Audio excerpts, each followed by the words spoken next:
जय हिंद साथियों, आप सभी का आपके अपने YouTube चैनल भारतीय हिंद एजुकेशन क्लास में आपका हार्दिक स्वागत है। आज हम बात करेंगे इतिहास के एक नए टॉपिक के बारे में। आज हम अपने चैनल पर इतिहास की एक नई क्लास शुरू करने जा रहे हैं।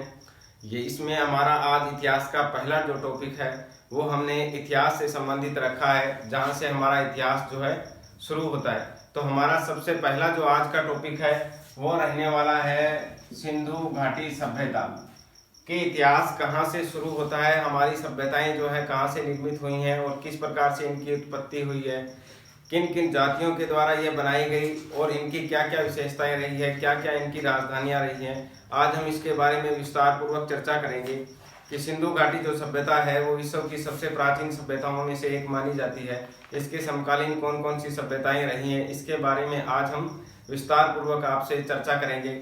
आपसे आग्रह है कि आप अपना नोटबुक लेके बैठ जाइए और साथ साथ में नोट्स बनाते रहिए। और इसके बारे में आप हमें जो भी आपके जो कमेंट लग रहे हैं, हम इसके बारे में मैं आपको लगातार साथ साथ में जवाब देते रहेंगे कि आप हमें साथ साथ में बताते रहिए कि इसके बारे में आपको और क्या जानना चाहिए। तो हम अपनी क्लास जो है उसको शुरू कर रहे हैं। इसमें आज हमारा पहला टॉपिक रहने वाला है सिंधु घाटी सभ्यता। तो सबसे पहले बात करते हैं हम सिंधु घाटी सभ्यता की। तो सिंधु घाटी सभ्यता भारत की सभ्यता मानी जाती है या इसे एशियाई सभ्यता के नाम से भी जाना जाता है। ये विश्व की सबसे प्राचीन सभ्यताओं में से एक सभ्यता मानी जाती है। दूसरी बात, इसके समकालीन जो सभ्यताएं हैं वे कौन कौन सी सभ्यताएं मानी जाती हैं। इसके समकालीन जो सभ्यताएं हैं, सबसे पहले बात करें हम मिस्र की सभ्यता। मिस्र की सभ्यता जो नील नदी के किनारे विकसित की गई थी या विकसित हुई थी, वह सभ्यता जो मिस्र की सभ्यता है वो इसकी समकालीन सभ्यता मानी जाती है। दूसरी अगर हम बात करें तो मेसोपोटामिया की जो सभ्यता है, मेसोपोटामिया की सभ्यता जो दजला या फरात नदियों के किनारे विकसित की गई थी, वो भी सिंधु सभ्यता के समकालीन मानी जाती है। तीसरी जो सभ्यता है वो है चीन की सभ्यता। चीन की सभ्यता भी सिंधु घाटी सभ्यता के समकालीन मानी जाती है। तो ये चार ऐसी सभ्यताएं हैं विश्व के अंदर जो अपने समय में सबसे प्राचीन सभ्यताओं में से मानी जाती हैं प्रमुख। उसमें सबसे पहली जो सभ्यता है अपनी सिंधु घाटी सभ्यता, दूसरी मिस्र की नील नदी के किनारे जो विकसित की गई सभ्यता, तीसरी मेसोपोटामिया की जो दजला या फरात नदियों के किनारे विकसित हुई, और चौथी जो सभ्यता है वह चीन की सभ्यता है। अब हम अपने सबसे पहले बात करेंगे कि सिंधु घाटी सभ्यता की प्रमुख विशेषताएं क्या क्या रही हैं, ये किन कारणों से जो है विश्व में प्रसिद्ध हुई थी।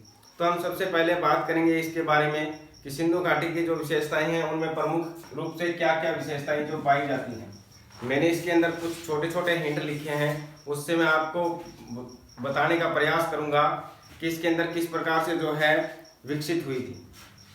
तो हम सबसे पहले बात करते हैं कि यह विश्व की सबसे प्राचीन सभ्यताओं में से एक सभ्यता मानी जाती है, जिसके बारे में मैंने अभी अभी आपसे जिक्र किया कि यह क्या है, मिस्र की सभ्यता के समकालीन, मेसोपोटामिया की सभ्यता के समकालीन और चीन की सभ्यता के समकालीन सभ्यताओं में से एक सभ्यता मानी जाती है। दूसरी इसकी क्या विशेषता है कि इसका जो नगर नियोजन है, अर्थात इसका जो शहर का जो ढांचा जो बनाया गया है, प्रारूप जो बनाया गया है, वो विश्व में सर्वोत्तम बनाया गया है, क्योंकि ये शतरंज के आकार के आधार पर बनाई गई थी।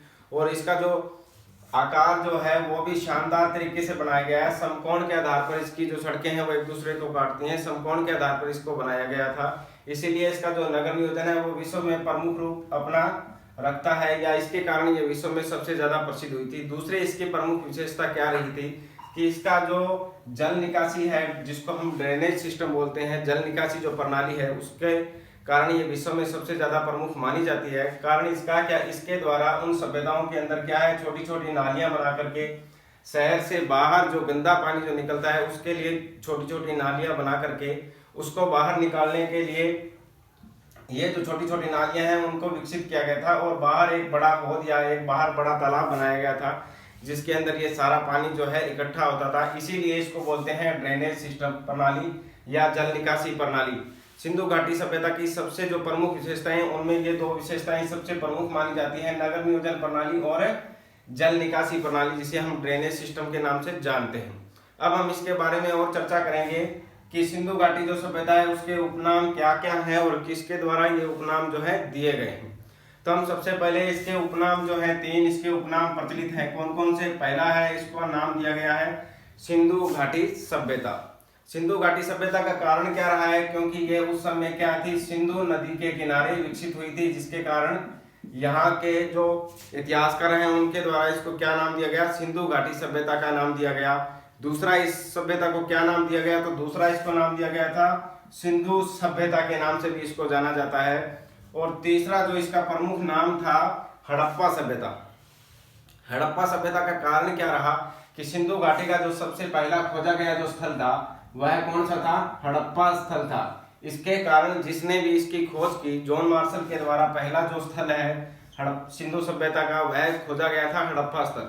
तो इसी के नाम पे जॉन मार्शल ने इसका नामकरण भी क्या कर दिया, हड़प्पा सभ्यता नाम इसका रख दिया गया। अब हम बात करेंगे कि इसकी जो है खोज किस प्रकार से हुई और किसने इसका उत्खनन किया, सबसे पहले किसने इसका अनुमान लगाया, उसके बारे में हम चर्चा करेंगे। तो उसके बारे में चर्चा करने से पहले थोड़ा सा एक चीज और मैं बता दूं आपको कि सिंधु घाटी जो सभ्यता है वह कांस्य युगीन सभ्यता मानी जाती है। कि यहाँ के लोग जो थे वो कांसे से परिचित थे। कांसा किससे बना होता है, तांबा प्लस टिन से बिन करके बना होता है। इसको रांगा भी बोलते हैं। इसको किस नाम से जानते हैं, रांगा के नाम से भी जाना जाता है। इसका मतलब ये हुआ कि यहाँ के जो लोग थे वो कांस्य युगीन सभ्यता के जनक थे, अर्थात वो तांबे से भी परिचित थे और टिन से भी परिचित थे। उससे वो अपनी अपनी जो अलग अलग वस्तुएं हैं उनका निर्माण किया करते थे। दूसरी इसकी सबसे बड़ी प्रणाली कि यहाँ किसी भी देवी देवता का मंदिर नहीं मिला है, यहाँ देवियों के ही मंदिर मिले हैं सबसे ज्यादा। यहाँ मात्र सत्तात्मक जो परिवार मिले हैं, क्योंकि यहाँ पर एक देवी के नाभि से निकलती हुई मूर्ति जो मिली है, यहाँ सबसे ज्यादा क्या है, देवियों के मंदिर मिले हैं। इस बात से इतिहासकारों ने इस बात का अनुमान लगाया कि यह सभ्यता जो है कौन सी सभ्यता कहलाती है, मात्र सत्तात्मक सभ्यता कहलाती है। क्योंकि यहाँ माताओं का वर्चस्व था, अर्थात परिवार पर उनका आधिपत्य था, उनके द्वारा ही वर्ग निर्धारण किए जाते थे, इसलिए इस सभ्यता को मात्र सत्तात्मक सभ्यता के नाम से जानते हैं। अब हम बात करेंगे कि किन सभ्यताओं के द्वारा या किन लोगों के द्वारा इन सभ्यताओं को विकसित किया गया या किन लोगों के द्वारा बसाया गया। तो हम सबसे पहले बात करते हैं सिंधु घाटी सभ्यता की। तो सिंधु घाटी सभ्यता के अंदर चार जो जातियां हैं वो प्रमुख रूप से मानी जाती हैं कि इसका जो विकास क्रम जो है इन चार जातियों के अनुसार इसको निर्धारित किया गया था। उसमें सबसे पहली जो मानी जाती है वो भूमध्य सागरीय जाति मानी जाती है। कि भूमध्य सागरीय जो जातियां हैं, भूमध्य सागर से जो होकर के जातियां आई हैं, उन जातियों के द्वारा ही इस सभ्यता को विकसित किया गया। दूसरी जो प्रमुख मानी जाती है वो मानी जाती है मंगोलियाई जाति। कि मंगोलियों के द्वारा ही इस जाति का विकसित किया गया, इस जाति का निर्माण किया गया, इस सभ्यता का विकास क्रम जो है उनके अनुसार निर्धारित किया गया, उनके द्वारा ही यह जो सभ्यता है वो बसाई गई। तीसरी जो प्रमुख है वो अल्पाइन जाति मानी जाती है। इसको यूरोपीय जाति के नाम से भी जानते हैं। अल्पाइन जाति के लोग यहाँ आए और उनके द्वारा इस सभ्यता का विकास किया गया, इस सभ्यता का निर्माण किया गया। चौथी जो जाति है वो मानी जाती है पूर्वी ऑस्ट्रेलियाई जाति। पूर्वी ऑस्ट्रेलियाई जाति, कुछ इतिहासकारों का मानना है कि इस सभ्यता का विकास ऑस्ट्रेलियाई लोगों के द्वारा किया गया, या इस सभ्यता को विकसित करने में प्रमुख जो काम है वो ऑस्ट्रेलियाई लोगों के द्वारा किया गया। लेकिन भारतीय इतिहासकार में एक इतिहासकार हुए हैं राखलदास बनर्जी। राखलदास बनर्जी ने अपना मत प्रकट करते हुए इसके बारे में कहा है कि यह सभ्यता जो है किसके द्वारा बसाई गई थी, द्रविड़ों के द्वारा बसाई गई थी। द्रविड़ कौन थे, जो जिन्हें हम आजकल लोग क्या कहते हैं, आर्यों के नाम से जानते हैं। अर्थात द्रविड़ों के द्वारा या आर्यों के द्वारा इस सभ्यता को विकसित किया गया था, सिंधु घाटी सभ्यता को। तो हम इसके बारे में बात करेंगे कि सिंधु घाटी सभ्यता का सबसे पहले अनुमान किसने लगवाया, खोज इसकी सबसे पहले किसने की। तो इसका जो टीला है सिंधु घाटी सभ्यता का, उसका सबसे पहले अनुमान 1826 के अंदर चार्ल्स मेसन के द्वारा लगाया गया। चार्ल्स मेसन के द्वारा लगाया गया। चार्ल्स मेसन ने सबसे पहले इस टीले का अनुमान लगाया 1826 के अंतर्गत, और उसने ऐसा अनुमान लगाया कि शायद इस यहाँ कुछ मिल सकता है, या इतिहास की कुछ जो चीजें हैं वो दबी हुई अपने को मिल सकती हैं। तो इसके बाद में 1921 के अंदर चार्ल्स जॉन मार्शल के द्वारा इस टीले की खोज की गई। 1826 में चार्ल्स मेसन के द्वारा इस टीले का अनुमान लगाया गया और खोज 1921 में जॉन मार्शल के द्वारा इसकी की गई। जॉन मार्शल के द्वारा जो पहला जो स्थल खोजा गया था वो खोजा गया था हड़प्पा स्थल। हड़प्पा स्थल खोजा गया था, और हड़प्पा स्थल खोजने के कारण ही इस सभ्यता को जॉन मार्शल ने नाम भी क्या दिया था, हड़प्पा सभ्यता नाम दिया था। अब इसके बारे में बात करेंगे हम कि इसका जो काल निर्धारण है वो किस प्रकार से किया जाता है, या वर्तमान समय के अनुसार इसका काल निर्धारण क्या है, या अभी वर्तमान में इसका काल जो है क्या वास्तविक रूप में मानते हैं। तो हम सबसे पहले इसके बारे में बात करेंगे कि इसका काल निर्धारण क्या रहा, इसका क्षेत्रफल क्या रहा, इसका आकार किस प्रकार से रहा, यह कितने वर्ग क्षेत्र में फैली हुई थी, इसके बारे में।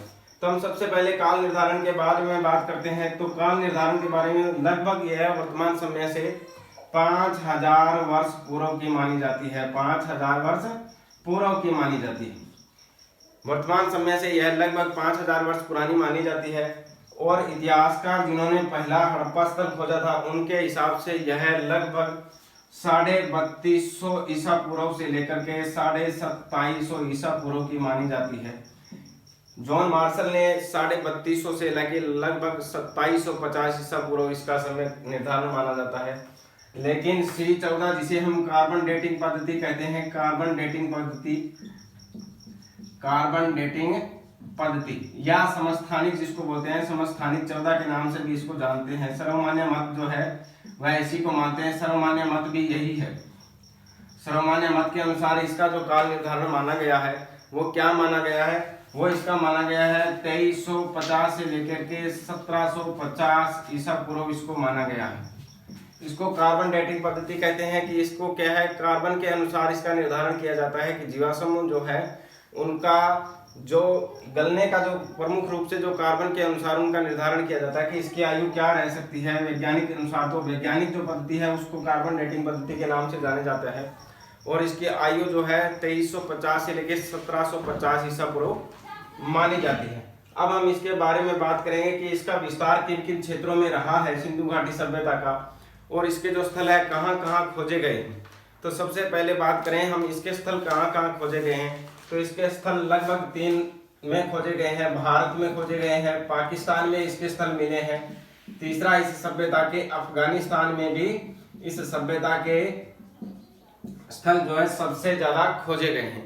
तो इस सभ्यता का विस्तार किस प्रकार से हुआ, तो हम सबसे पहले बात करें कि उत्तरी जो क्षेत्र है, उत्तरी क्षेत्र में जम्मू कश्मीर राज्य के अंतर्गत चिनाब नदी के किनारे एक मांडा नामक जो स्थल है, मांडा सभ्यता की उसकी खोज की गई थी। और दक्षिणी भाग में महाराष्ट्र में परवरा नदी के किनारे जो गोदावरी की सहायक नदी मानी जाती है उसमें दायमाबाद, या हम इसको दायमाबाद भी बोलते हैं, दायमाबाद भी बोलते हैं, इस सभ्यता की खोज की गई थी। और पूर्वी भाग में उत्तर प्रदेश में हिंडन नदी के किनारे आलमगीरपुर के नाम से एक सभ्यता की खोज की गई। आलमगीरपुर सभ्यता के नाम से जिसको जानते हैं, यूपी के अंदर हिंडन नदी के किनारे इस सभ्यता की खोज की गई।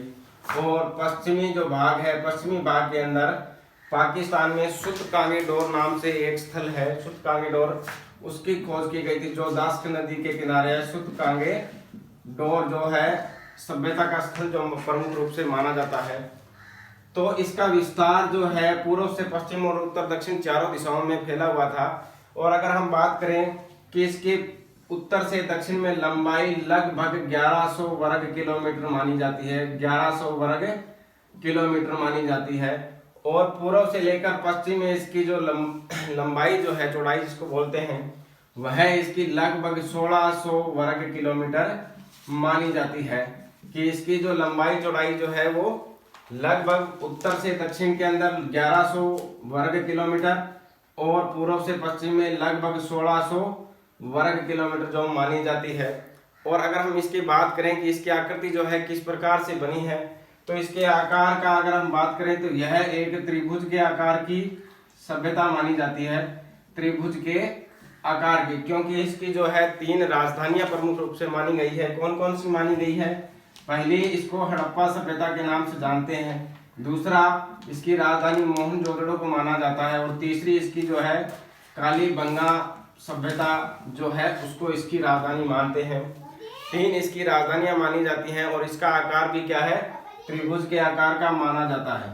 अब हम बात करें कि यह कितने वर्ग किलोमीटर क्षेत्र में फैली हुई है, तो यह लगभग 13 लाख वर्ग किलोमीटर के अंदर फैली हुई है। लगभग 13 लाख वर्ग किलोमीटर के अंदर सिंधु घाटी सभ्यता का जो क्षेत्र है वो इसके अंदर फैला हुआ है।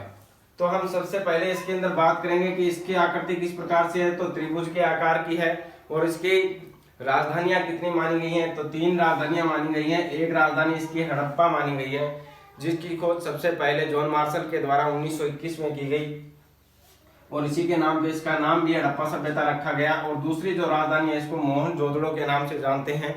मोहनजोदड़ो जिसे मर्तकों का टीला के नाम से जानते हैं, दूसरी राजधानी मोहनजोदड़ो मानते हैं। और तीसरी राजधानी कालीबंगा अर्थात काली चोटियां, जो राजस्थान में एक प्रमुख स्थान रखती है, सिंधु घाटी सभ्यता का प्रमुख सभ्यता के रूप में मानते हैं। ये इसकी तीसरी राजधानी के अनुसार जानते हैं। और इसका वर्ग किलोमीटर जो क्षेत्रफल है वो लगभग 13 लाख वर्ग किलोमीटर क्षेत्र में यह फैली हुई है।